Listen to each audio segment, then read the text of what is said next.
Shalom. Ya, senang sekali kita boleh kembali berjumpa di dalam anugerah Tuhan dan bersyukur sehat semua ya. Bapak Ibu, anak-anak yang hadir, kalau saya mengatakan kata warisan, pikiran kita langsung larinya kemana? Rumah, harta, emas, deposito, apalagi, pokoknya gitulah, gitu ya. Kita sudah punya gambaran ketika kita berbicara atau memikirkan tentang warisan. Pagi ini tema yang diberikan kepada saya adalah warisan yang tak bisa dirampas dunia. Saya mencoba untuk melihat supaya nggak salah mengartikan di Kamus Besar Bahasa Indonesia. Warisan itu adalah harta pusaka peninggalan orang yang telah meninggal yang diberikan kepada keluarga atau ahli waris. Nah, saya nggak tahu, mungkin sekarang ini ada yang hadir di sini sudah menjadi ahli waris. Ya, kita sudah dapat warisan nih dari orang tua kita, atau kita sedang mempersiapkan warisan untuk generasi kita. Tetapi fokus kita sebenarnya seharusnya bukan warisan dunia saja. Karena kalau ketika kita fokus kepada warisan dunia, maka warisan dunia yang sementara itu bisa membahayakan generasi kita. Bukankah begitu banyak orang yang berantem, keluarga menjadi hancur, keluarga menjadi pecah gara-gara warisan. Mereka bergelut, berkelahi, sampai ada yang bacok-bacokan, akhirnya mati dan menyusul yang ngasih warisan. Akhirnya gak dapat apa-apa, sampai akhirnya dibawa ke pengadilan. Karena pakai pengacara ini habis akhirnya menang jadi arang, kalah jadi abu. Jemaat yang dikasih oleh Tuhan, harta warisan apa yang harus kita tinggalkan untuk generasi kita? Coba kita melihat ada perbandingan harta yang kita wariskan secara dunia dan harta warisan yang kita akan bersama-sama renungkan. Kita lihat perbedaannya apa. Warisan dunia, nah boleh? Definisinya adalah warisan pusaka peninggalan orang yang telah meninggal. Tapi warisan iman adalah definisinya adalah apa? Investasi rohani, pengenalan akan Tuhan. Jadi berbeda sekali. Penerima diberikan kepada keluarga atau ahli waris. Tetapi di dalam warisan iman, penerima adalah generasi penerus dan gerejanya. Sifatnya warisan dunia fana, bisa habis, bisa dirampas, bisa dirampok. Tapi sifat dari warisan iman adalah kekal, tidak lekang oleh waktu, dan tidak bisa dirampas. Pertanyaannya, apakah kita tidak harus memberikan warisan kepada generasi kita? Tidak. Amsal, mari kita melihat dari Amsal 13 ayat 22. Ada kita baca bersama-sama saja ya. 1, 2, 3. Orang baik meninggalkan warisan bagi anak cucunya, tetapi kekayaan orang berdosa disimpan bagi orang benar. Orang yang baik, kita pasti mau menjadi orang tua yang baik. Mewariskan, memberi warisan kepada keturunannya. Itulah sebabnya di Indonesia, mungkin juga di negara lain gitu ya, orang tua tuh bekerja keras, hemat, supaya apa? Bisa memberikan warisan kepada anak-anaknya, kepada generasi selanjutnya. Dan orang tua yang memberikan warisan itu menjadi bangga, menjadi senang. Oh, saya bisa mewariskan ini itu gitu ya. Sekali lagi tidak salah dan bahkan Alkitab mengatakan baik. Tapi masalahnya kalau kita fokus saja untuk memberikan warisan kepada keturunan kita, hanya warisan dunia, maka keturunan kita menjadi orang-orang yang celaka. Karena apa yang kita persiapkan sebaik-baiknya itu sifatnya fana, bisa dirampas.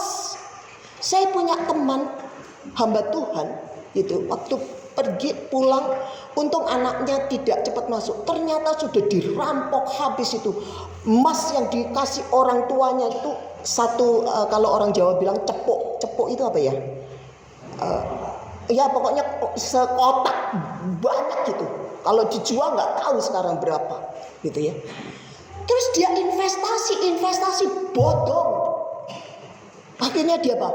Dari warisan orang tuanya 3,5 M ludes, habis ditipu. Jemaat yang dikasih oleh Tuhan, sekali lagi kita boleh saja dan sangat baik mewariskan warisan yang bersifat duniawi itu ya, harta kita. Tetapi itu bukan yang menyelamatkan generasi kita.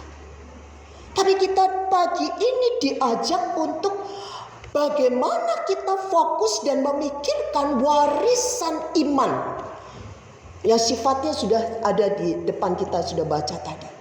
Yang sifatnya kekal. Investasi yang tidak lekang oleh waktu dan tidak bisa dirampas oleh siapapun, bahkan oleh dunia ini. Nah, pagi ini Mazmur 78 menjadi dasar renungan kita. Bagaimana kita mewariskan iman kepada generasi kita selanjutnya. Jadi sebenarnya khotbah ini bukan juga untuk hanya orang tua ya anak-anak. Kalian anak-anak akan menjadi orang tua nanti. Jadi kita pikirkan semua apa yang harus kita wariskan kepada keturunan kita. Ya, jadi ini bukan hanya untuk orang tua, tetapi untuk kita semua. Kita memikirkan dari awal mencoba untuk sungguh fokus kepada warisan yang kekal itu. Bagaimana kita cara mewariskan iman itu? Mazmur 78 ayat 1 sampai yang keempat. Saya akan membacakan. Nyanyian pengajaran Asaf. Pasanglah telinga untuk pengajaranku, hai bangsaku.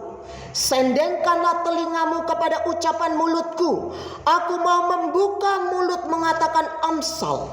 Aku mau mengucapkan teka-teki dari zaman purbakala yang telah kami dengar dan kami ketahui dan yang diceritakan kepada kami oleh nenek moyang kami. Kami tidak hendak sembunyikan kepada anak-anak mereka, tetapi kami akan ceritakan kepada angkatan yang kemudian puji-pujian kepada Tuhan dan kekuatannya dan perbuatan-perbuatan ajaib yang telah dilakukannya. Bagaimana caranya? Yang pertama, kita menceritakan sejarah karya penyelamatan Allah. Kita menceritakan perbuatan karya Allah yang besar kepada generasi kita. Kalau kita melihat di dalam ayat yang keempat tadi dikatakan, aku tidak akan menyembunyikan, tidak akan tinggal diam. Aku akan menceritakan apa yang aku dengar dan apa yang aku tahu. Jemaat yang dikasih oleh Tuhan, Asaf ini adalah sebenarnya Mazmur 78 itu adalah menceritakan tentang kilas balik penyelamatan bangsa Israel keluar dari Mesir untuk masuk tanah Kanaan. Dan Asaf memang bukan saksi mata. Asa bukan saksi mata, tetapi dia adalah saksi iman. Dari mana dia tahu? Karena dia mendengar. Dia tahu, dia mengerti, dia mengimani. Setelah itu ada satu kekuatan untuk menularkan kembali, untuk menceritakan kembali apa yang Tuhan sudah buat. Cerita nenek moyang yang turun-temurun, yang diceritakan oleh Asaf secara khusus di Mazmur 78 memang bukan masalah yang harus diteladani, tetapi bagaimana kegagalan nenek moyang, mereka yang tidak taat, mereka yang tidak setia kepada Tuhan. Dan dia mengatakan jangan seperti mereka. Begini loh, ceritakan tentang keajaiban itu, ceritakan tentang kasih Allah itu. Asaf menerima warisan iman dari nenek moyang, dari orang tua atau orang yang lebih tua. Bagaimana Tuhan membebaskan bangsa Israel. Dan kalau kita melihat ada kalimat yang dibilang, aku tahu, aku mengerti, baru aku menceritakan. Bapak Ibu yang dikasihi oleh Tuhan, kalau kita melihat perjalanan bangsa Israel sebenarnya adalah gambaran, lambang bagaimana di kemudian hari Tuhan Allah melepaskan manusia dari perbudakan dosa. Kalau bangsa Israel mengalami perbudakan, bangsa Mesir dengan begitu sangat menderita, tetapi dengan perbuatan Allah yang ajaib mereka boleh keluar dari tanah Mesir, masuk tanah Kanaan. Kita sebagai orang-orang yang percaya, kita juga harus tahu dan mengerti cerita atau kisah yang kita imani. Yesus Kristus adalah juru selamat satu-satunya yang disediakan oleh Allah bagi umat manusia berdosa. Dia menebus manusia dengan disalibkan, mencurahkan darahnya, mati di atas kayu salib. Dia bangkit kembali, dia naik ke surga, dan dia akan datang kembali untuk menjemput umat yang percaya kepadanya. Ini cerita ini sepertinya kan biasa, tetapi ini yang harus kita terus ceritakan kepada generasi yang selanjutnya. Tanyalah anak-anak, tanya anak sekolah minggu, mereka pasti akan bisa jawab. Mengapa? Karena itu diceritakan berulang-ulang dan akan terus diceritakan. Jemaat yang dikasihi oleh Tuhan, kita seringkali terjebak hanya dengan menceritakan atau mempercayakan cerita ini kepada gereja, tanpa kita mempersiapkan diri kita untuk generasi kita, untuk menjelaskan karya Allah yang besar itu. Karena kita mengimani sehingga kita menceritakannya dengan sepenuh hati, sepenuh jiwa, dengan harapan keturunan kita akan teguh di dalam iman yang kita wariskan. Mereka tidak akan goyah oleh apapun. Yesus Kristus adalah satu-satunya juru selamat. Apapun yang terjadi, mereka tetap setia, taat. Apapun yang mereka alami, mereka tidak akan goyah, tidak akan tergoda untuk meninggalkan iman mereka. Jemaat yang dikasihi oleh Tuhan, seringkali kita juga hanya sebatas menceritakan hidup kita yang susah gitu ya kepada keturunan kita, tanpa kita menyelipkan, oh memang papa mama dulu susah, tetapi Tuhan yang hidup. Seringkali kita lupa menyelipkan pengajaran yang harus kita sampaikan kepada anak-anak kita. Tuhan yang berkarya, Tuhan yang mengasihi kita. Asap mengingatkan kepada kita supaya kita terus menceritakan tentang perbuatan kasih Allah yang besar melalui pengorbanan Yesus Kristus. Kalau saja akhirnya satu saat kita terhenti untuk tidak menceritakan, kita terus percaya bahwa gereja akan terus menceritakan itu. Sekarang mohon maaf, ada gereja-gereja yang terus mendengungkan akan hanya berkat Tuhan, mengikut Tuhan berkat, mengikut Tuhan mendapat mujizat, mengikut Yesus begini. Tetapi lupa berita yang paling penting yang harus disampaikan. Yesus Kristus yang mati, yang bangkit, yang naik ke surga. Dia akan datang kembali. Itu sebenarnya fokus iman yang tidak akan pernah terampas oleh dunia ini. Jemaat yang dikasihi oleh Tuhan, Asap mengingatkan kita untuk terus menceritakan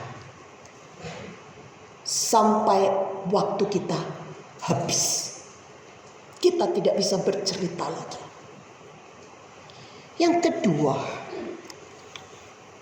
Asap memperkenalkan cara untuk mewariskan iman dan memperkenalkan dan mengajar kehendak Tuhan.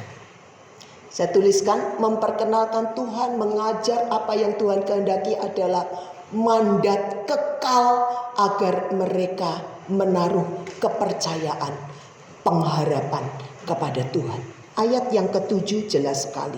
Supaya mereka menaruh kepercayaan kepada Allah dan tidak melupakan perbuatan-perbuatan Allah, tetapi memegang perintah-perintahnya. Memperkenalkan Tuhan dan memperkenalkan kehendaknya. Ada tujuan supaya mereka teguh menaruh kepercayaan dan pengharapan hanya kepada Tuhan. Jemaat yang dikasihi oleh Tuhan, memperkenalkan Tuhan, memperkenalkan. Kalau saya baru sadar ya, seringkali kan kita malah saya perkenalkan ya gitu. Saya perkenalkan ini adalah penginjil Kristin. Perkenalkan ini pendeta. Itu bukan memperkenalkan sebenarnya. Itu memberitahukan. Karena mengenal itu beda. Saya bisa memperkenalkan yang paling dekat adalah Boksu. Ini adalah suami saya. Kesukaannya kerupuk tahu. Dia kalau tidur begini apa ya saya kenal. Saya tahu gitu. Nah, kalau kita memperkenalkan Tuhan, caranya bagaimana? Ya kita harus mengenal Tuhan. Kita kenal dulu dengan Tuhan, baru kita bisa memperkenalkan kepada generasi kita. Bukan hanya untuk memberitahu. Yesus lahir di Bethlehem ya, ingat. Yesus mati di Golgota ya, ingat. Enggak. Tetapi kita memperkenalkan Tuhan dengan kehendaknya. Dan ini adalah mandat kekal yang harus kita kerjakan. Jemaat yang dikasihi oleh Tuhan, di dalam ayat yang ketiga dikatakan apa? Yang telah kami dengar dan kami ketahui dan yang diceritakan kepada kami oleh nenek moyang. Tahu, mengerti. Baru kita bisa memperkenalkan kepada generasi kita selanjutnya sebagai warisan iman. Dasarnya apa? Alatnya apa? Firman Tuhan. Melalui firman Tuhan. Jadi mengenal Tuhan itu bukan hanya sekedar tahu tentang Dia, tetapi kita memiliki relasi yang dekat, yang lekat dengan Dia. Dan mengalami perubahan kehidupan yang terus-menerus disempurnakan seperti Kristus. mengenal Tuhan melalui apa yang kita alami dan kita memperkenalkan itu di dalam kehidupan anak-anak kita. Warisan iman yang kuat adalah hasil dari pengenalan tentang Tuhan yang benar akan muncul di dalam perbuatan yang benar. Kalau kita memahami Tuhan dengan cara yang tidak benar, maka kita akan mengajarkan yang tidak benar juga dan akan keluar satu perbuatan yang tidak benar. Contohnya,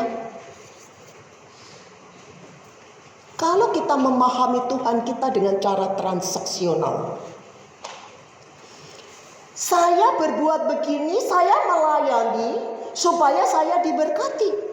Saya beribadah supaya saya diberkati. Saya melakukan ini itu supaya saya. Kalau kita iman kita yang kita perkenalkan kepada generasi kita adalah iman yang transaksional, maka iman mereka akan menjadi iman yang dangkal, menjadi iman yang rapuh. Kalau kita hanya mengatakan, ya saya sudah melakukan ini itu, kenapa saya sakit? Kenapa saya bangkrut? Kenapa saya ini? Tuhan, kalau sebatas pengenalan kita Tuhan yang maaf seperti kayak memberi kekayaan, memberi kesembuhan, memberi ini itu, maka sekali waktu ketika badai kehidupan menghantam kehidupan mereka, mereka akan mengatakan, mana Tuhan? Di mana Tuhan? Mengapa saya harus mengalami ini dan itu? Jemaat yang dikasihi oleh Tuhan, memperkenalkan Tuhan yang benar hanya kita bisa lakukan kalau kita dekat dengan Dia dan dekat dengan firman-Nya. Adakah waktu khusus yang Bapak, Ibu, anak-anak sediakan untuk membaca firman Tuhan? Ini satu pertanyaan. Bagaimana kita mengenal Tuhan kalau kita tidak membaca firman-Nya, kehendak-Nya, sehingga kita mengerti. Warisan iman itu akan sangat terlihat ketika dalam kondisi yang sulit. Ini ujian.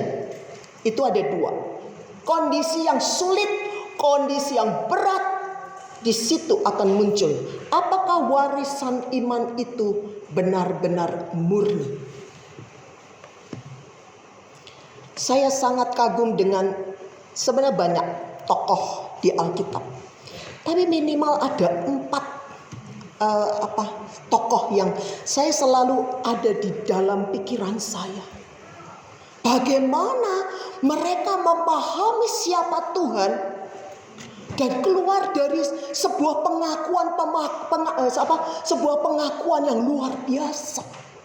Pengakuan yang menguatkan, pengakuan yang meneguhkan bagi yang membaca, bagi yang melihat. Contoh, Yusuf. Ketika dia harus mengalami kesulitan yang luar biasa, tidak ada sumpah serapah, tidak ada pertanyaan kepada Tuhan. Tetapi ketika dia lepas dari semua itu, dia bisa mengatakan satu kalimat yang bilang, engkau kepada saudara-saudaranya yang membuat dia sangat menderita dan hampir mati. Kalian memang mereka-rekakan yang jahat kepadaku. Tetapi Allah mereka-rekakan yang baik kepada kita. Untuk menyelamatkan bangsa yang besar. Ini adalah keluar dari sebuah iman. Pengenalan yang benar akan Tuhan. Kita juga tahu siapa Ayub. Ketika semua habis, kembali lagi, harta benda ludes dalam sekejap, semua habis, lenyap. Kalau lenyap itu sudah tidak tersisa. Istri yang sangat dia cintai pun juga nyebelin. Nah, dia nggak ada apa-apa lagi. Sakit sampai garuk, pakai beling, kesehatannya habis, apalagi harapannya? Gak ada. Dia mengatakan apa? Tuhan yang memberi, Tuhan yang mengambil, terpujilah nama Tuhan. Ketika istrinya menghujat dia mengatakan bagaimana kita bisa menerima yang baik saja dari Tuhan, dan kita tidak menerima yang tidak baik. Bukankah ini dari sebuah pengenalan yang benar tentang Tuhan? Sadra, Mesa, Abednego gitu.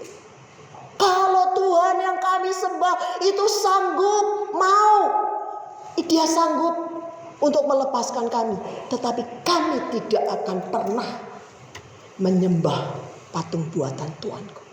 Kalau ataupun kami tidak ditolong, tidak apa-apa. Saudara, ini adalah gambaran warisan iman yang benar, karena mengenal Tuhan dengan benar. Kita melihat Paulus di Perjanjian Baru, pasti kita udah sangat hafal ketika dia berbicara mengenai penderitaan yang hanya sementara digantikan dengan kemuliaan yang kekal dan lain sebagainya. Tetapi Paulus mengatakan ya enggak apa-apa, kita menderita enggak apa-apa. Tetapi percayalah, penderitaan itu juga bisa dipakai oleh Tuhan untuk meneguhkan imanmu. Roma 8 ayat 28. Pasti hafal. Apa isinya? Allah turut bekerja dalam segala sesuatu untuk mendatangkan kebaikan bagi orang yang mengasihi Dia dan dipanggil dalam rencananya. Paham tidak? Itulah sebabnya ketika kita memahami Allah dengan benar, maka kita akan bisa mewariskan siapa Tuhan di dalam hidup kita.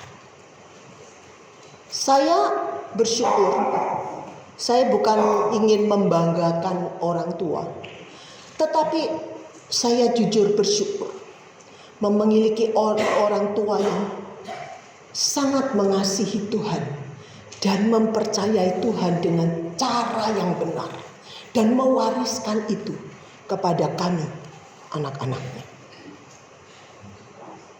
Kalau tidak salah, saya sudah pernah cerita bagaimana saya harus masuk saat saya begitu sangat senang karena ada berita bahwa saya akan dapat beasiswa.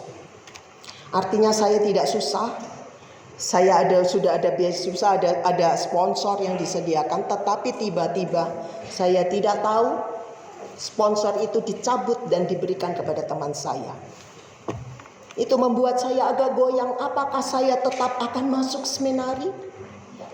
Ayah saya mengatakan, jangan tuntut hakmu, minta kepada Tuhan. Isi formulir. Saya mengisi formulir. Berdoa. Kata itu terus terngiang, berdoa. Sehingga pada saat saya mengisi formulir, sampai pertanyaan siapa yang akan membiayai saudara, ayah saya berdiri di samping saya. Siapa? Kamu akan tulis siapa? Saya menengok ke opah. Tuhan. Tuhan. Tulis pakai huruf kapital besar. Saya tulis TUHAN.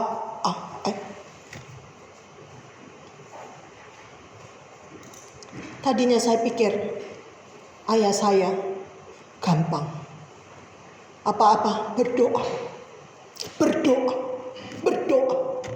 Ternyata ini merupakan satu warisan iman yang ditanamkan kepada kami. Kalau Tuhan berkenan, Tuhan akan memberikan. Dan itu mewarnai kehidupan kami menjalani pelayanan kami, kehidupan sehari-hari kami. Tuhan, kalau Engkau berkenan, semua pasti jadi. Warisan iman yang diberikan oleh ayah ibu saya sangat membekas,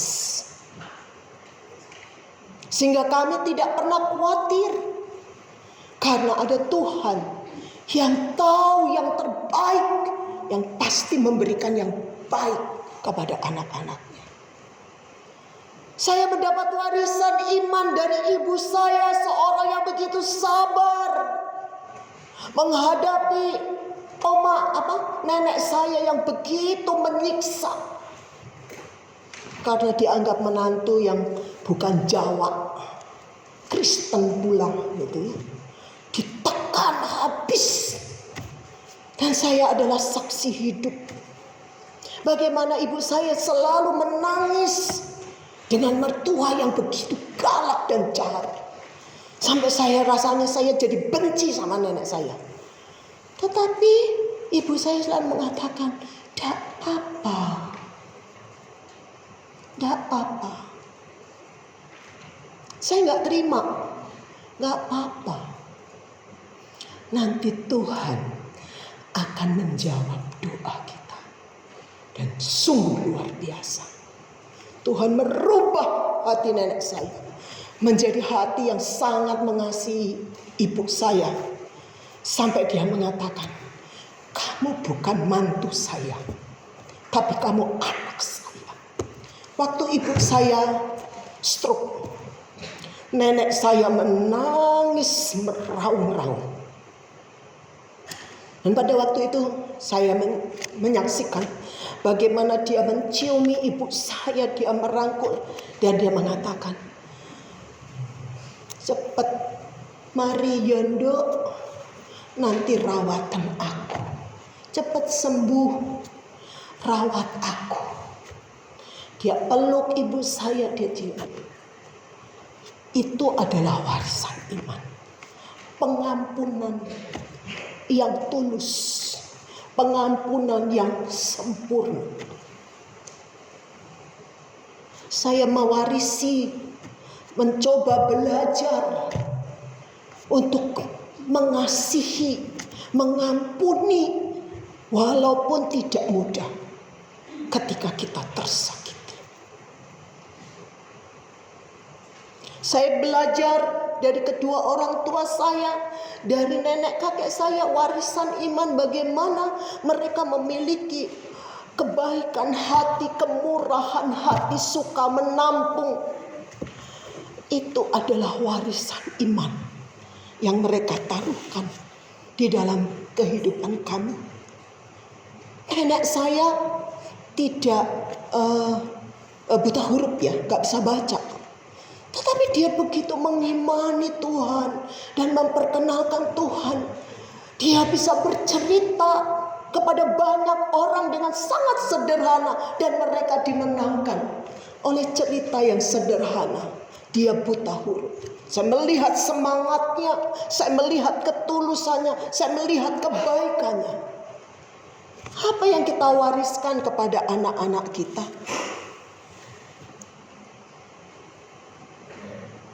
Saya mencoba memahami apa itu warisan iman dan perbuatan iman. Beberapa minggu yang lalu Evangelis Christine sudah menyampaikan bahwa ketika kita beriman, ada perbuatan. Jadi iman yang aktif, Alkitab yang hidup ini akan menjadi panduan utama kita untuk memperkenalkan Tuhan dan mengajar generasi penerus kita. Tetapi satu hal yang paling penting, kita menghidupinya. Bukan hanya tahu dan mengerti, tetapi menghidupi. Saya menemukan sebuah tulisan yang saya catat. Sebenarnya kalau kita bicara mengenai legalitas, pengetahuan kita tentang Tuhan, aktivitas kita yang dalam tanda kutip rohani itu hanya legalitas, believing. Jadi hanya kepercayaan yang bisa tidak konsisten. Tetapi spiritualitas adalah sebuah kehidupan yang terus-menerus. Saya mencatat demikian.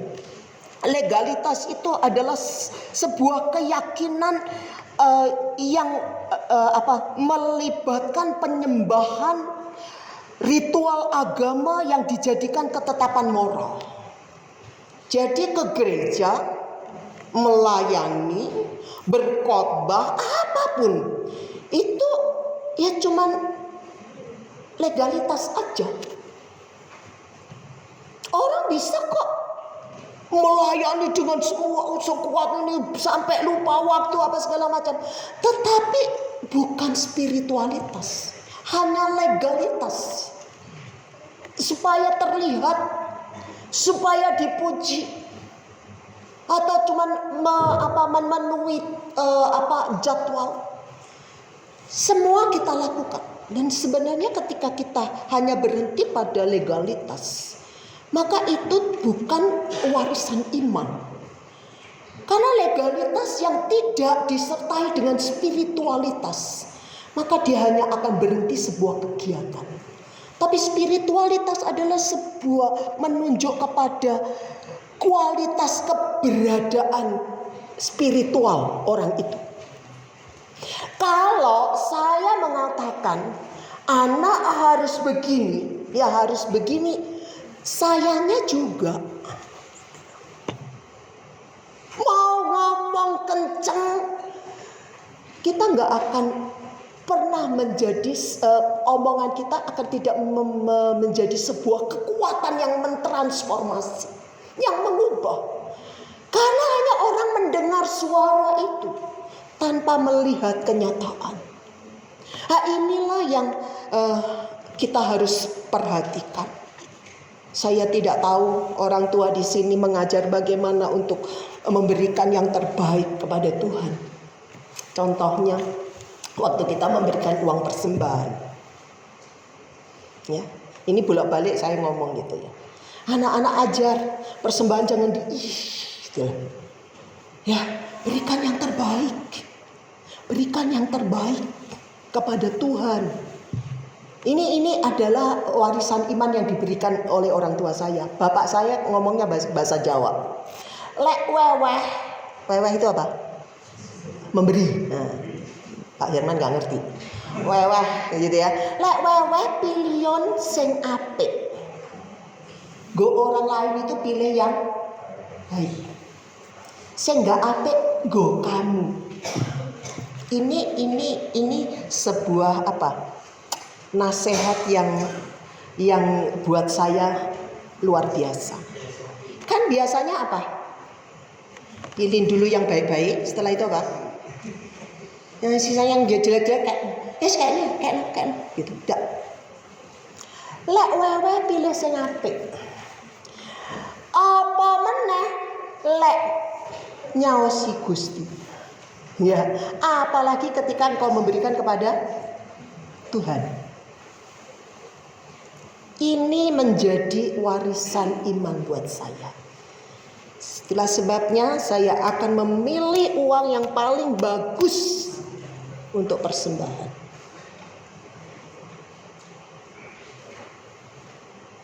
Ya. Itulah sebabnya saya akan memilih uang yang paling bagus untuk diberikan kepada Tuhan.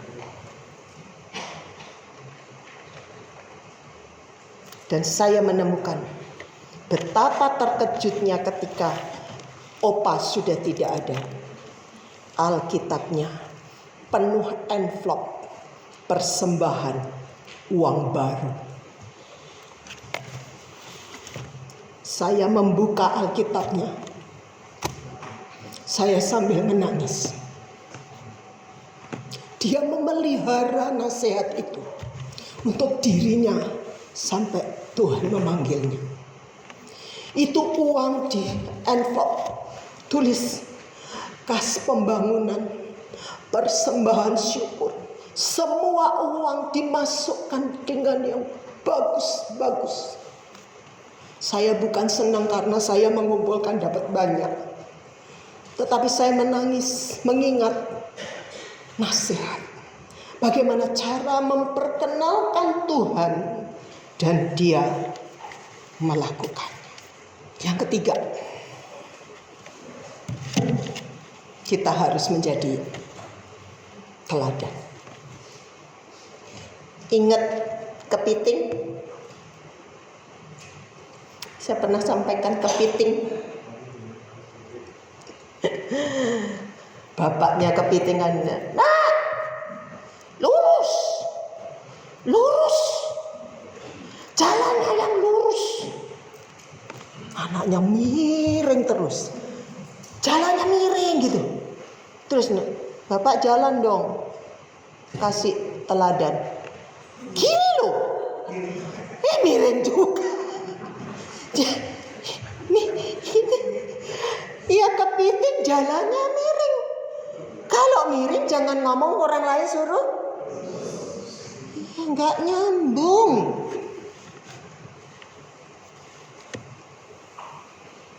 Asap tidak menuliskan apa yang harus diteladani. Karena apa? Asap justru menulis apa? Kegagalan bangsa Israel. Ketidaktaatan bangsa Israel di dalam ayat-ayat selanjutnya. Pemberontakan orang Israel. Tidak ada yang harus diteladani oleh Asaf. Dia mengatakan, "Ya ini loh nenek moyang kayak gini nih. Jangan kayak mereka." Gitu loh. Tetapi secara aktif kita harus meninggalkan teladan kepada generasi kita. Menjadi teladan itu mudah atau susah? Susah kalau kita tidak menghidupi apa yang kita ajarkan. Menjadi mudah kalau kita memang menghidupinya. Ke gereja itu berat enggak sih? Berat. Ya. Apalagi rumahnya jauh-jauh gitu. Waktu kami ke rumahnya Pak Tono, waktu Tuhan panggil Tasya, Ibu Widi nanya terus, belum nyampe nih, masih jauh gitu, masih ini gitu. Jemaat kita rumahnya jauh-jauh ya. Iya, ini aja deket, ada yang lebih jauh nih. Ya ampun, ya. Ini sebuah hal yang langsung aja ngomong sama anak-anak gitu loh. Teladan orang tuamu jauh-jauh gitu. Tapi menjadi ringan karena menganggap ya ke gereja itu menyenangkan. Ke gereja itu nanti kita ketemu dengan saudara seiman. Kita memuji Tuhan, kita mendengar firman Tuhan. Sesuatu yang menyenangkan. Nah, kita tularkan itu. Menjadi teladan itu bukan hal yang berat ketika kita sudah melakukan. Dan itu menjadi habit kita.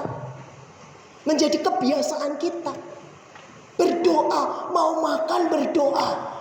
Itu kan udah nggak usah diajarin anak-anak, ya udah langsung lihat berdoa.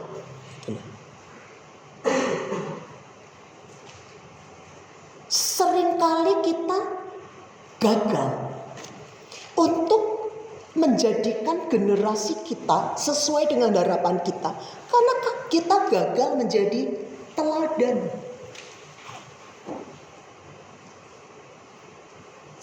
Bersyukur. Kalau lagi anaknya makannya cuma gini, bersyukur gitu ya. Tapi nanti lain waktunya, belanjaan sama aja. Kemarin ngomong bersyukur, tapi ini lain waktu. Aduh, fenomena tahun 2030 akan terjadi krisis besar. Pernah dengar nggak saudara? Pernah dengar nggak? Pernah. Dan saudara memahaminya apa? Wah, krisis. Kita mesti hemat. Wah, kita harus ini nih. Jangan beli ini ya. Jangan beli itu. Kita mesti hemat nih. Sampai akhirnya apa? Kata hemat itu menjadi teror. Ini pernah terjadi loh. Ini kejadian yang sungguh-sungguh terjadi, diceritakan oleh temannya Boksu. Ada keluarga yang kaya. Kalau keluarga yang nggak kaya ya nggak apa-apa. Ini kaya. Ini dia 2030 krisis. Hemat gas, hemat listrik, hemat ini.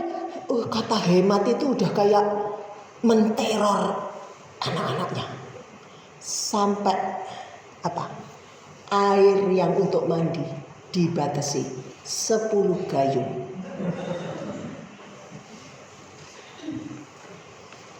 Dihitung. Saking stresnya anaknya, gak tahan, dia cerita ke pendetanya. Pak pendeta, kalau nginep di tempat saya, Bapak hanya bisa mandi dengan 10 gayung. Karena akan dihitung oleh mama saya. Jadi kerjaannya nungguin di depan kamar mandi. Biur 1, biur 2. Kalau sampai lebih, ngamuk. Apa ya?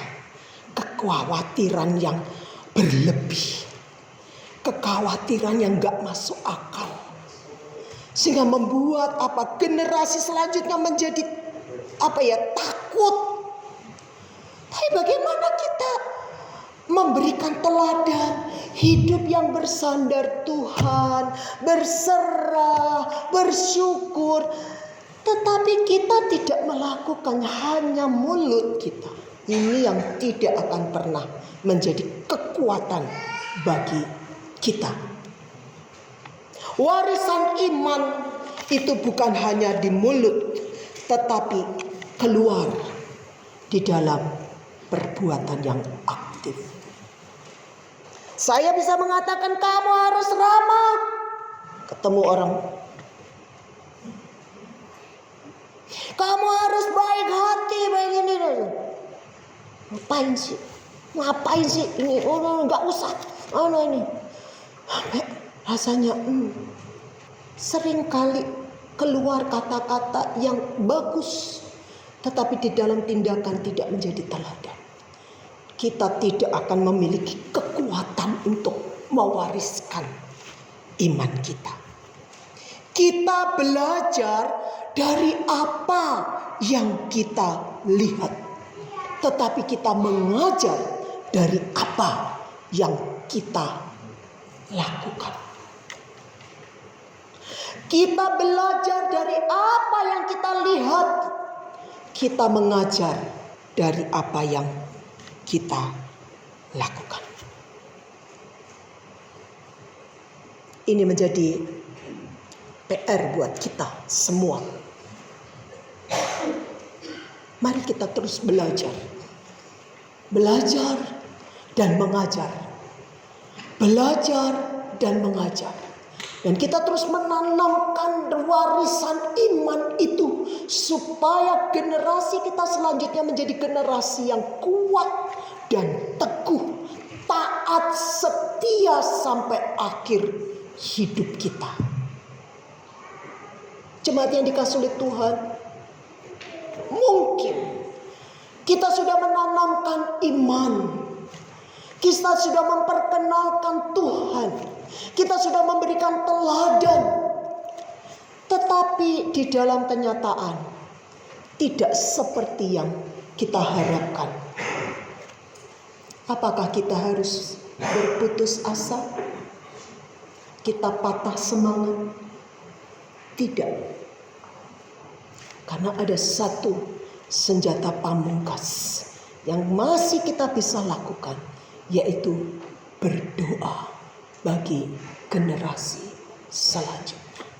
Mendoakan mereka sampai kita menutup mata. Amin. Ya, kita berdoa.